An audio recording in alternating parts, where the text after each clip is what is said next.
Day 138, Job 15-17. Eliphaz accuses Job of folly. Job prays for relief. Chapter 15. Eliphaz accuses Job of folly. 16. Job reproaches his pitiless friend. 17. Job prays for relief. Eliphaz graphically describes the anguish and ultimate end of the wicked, hoping that Job will make an application to his own situation. Job immediately reacts by proclaiming Eliphaz and his companions miserable comforters. After declaring that God alone has crushed him, he sinks deeper into despair until at last he hits bottom, seemingly hopeless and alone. And there he discovers that God has been there all along.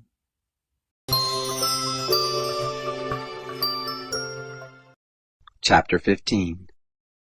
Then Eliphaz the Temanite answered, Should a wise man answer with vain knowledge, and fill himself with the east wind?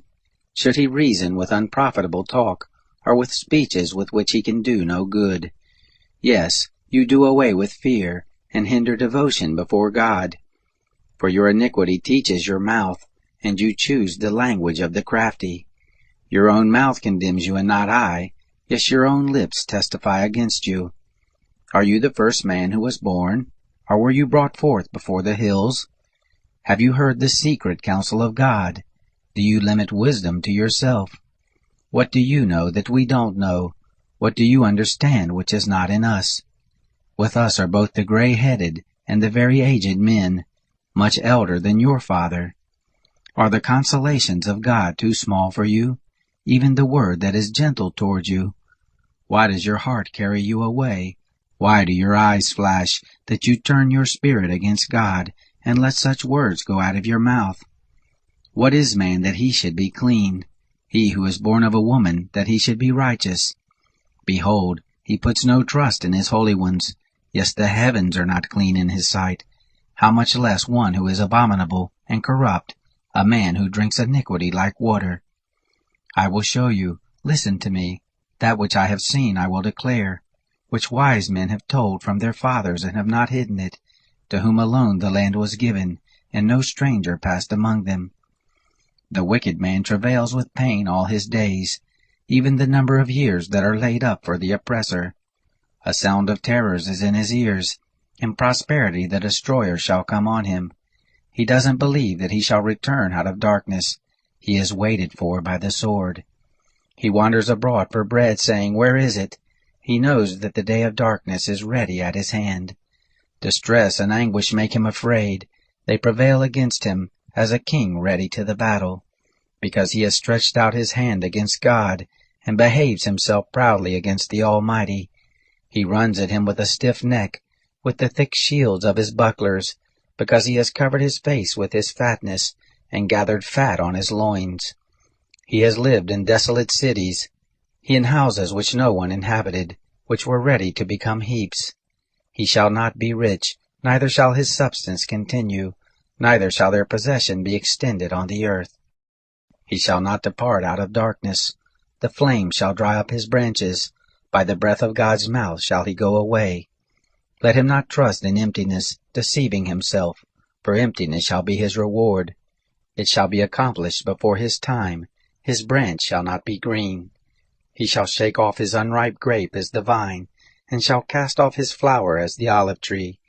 For the company of the godless shall be barren, and fire shall consume the tents of bribery. They conceive mischief, and bring forth iniquity. Their heart prepares deceit.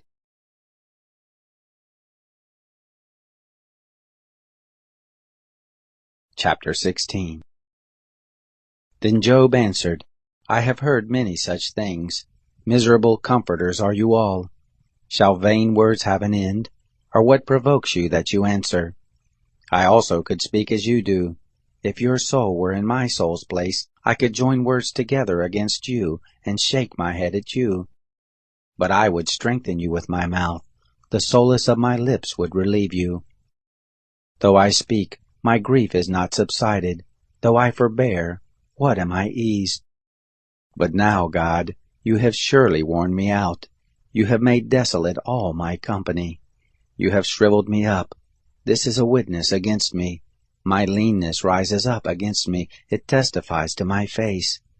He has torn me in his wrath, and persecuted me. He has gnashed on me with his teeth. My adversary sharpens his eyes on me. They have gaped on me with their mouth. They have struck me on the cheek reproachfully. They gather themselves together against me. God delivers me to the ungodly, and casts me into the hands of the wicked. I was at ease, and he broke me apart. Yes, he has taken me by the neck, and dashed me to pieces. He has also set me up for his target. His archers surround me. He splits my kidneys apart and does not spare. He pours out my gall on the ground. He breaks me with breach on breach. He runs on me like a giant. I have sewed sackcloth on my skin, and have thrust my horn in the dust. My face is red with weeping. Darkness is on my eyelids. Although there is no violence in my hands, and my prayer is pure. Earth, don't cover my blood. Let my cry have no place to rest. Even now, behold, my witness is in heaven. He who vouches for me is on high. My friends scoff at me. My eyes pour out tears to God. Oh, that he would maintain the right of man with God, of a son of man with his neighbor. For when a few years are come, I shall go the way from whence I shall not return. Chapter 17. My spirit is consumed, my days are extinct, and the grave is ready for me. Surely there are mockers with me. My eyes dwell on their provocation. Now give a pledge, be collateral for me with yourself. Who is there who will strike hands with me? For you have hidden their heart from understanding, therefore shall you not exalt them. He who denounces his friends for a prey, even the eyes of his children shall fail. But he has made me a byword of the people. They spit in my face. My eye also is dim by reason of sorrow. All my members are as a shadow. Upright men shall be astonished at this. The innocent shall stir himself up against the godless. Yet shall the righteous hold on his way. He who has clean hands shall grow stronger and stronger. But as for you all, come on now again. I shall not find a wise man among you. My days are past. My plans are broken off, as are the thoughts of my heart. They change the night into day, saying, the light is near, in the presence of darkness. If I look for Sheol as my house, if I have spread my couch in the darkness, if I have said to corruption, you are my father, and to the worm, my mother and my sister, where then is my hope? As for my hope, who shall see it? Shall it go down with me to the gates of Sheol, or descend together into the dust?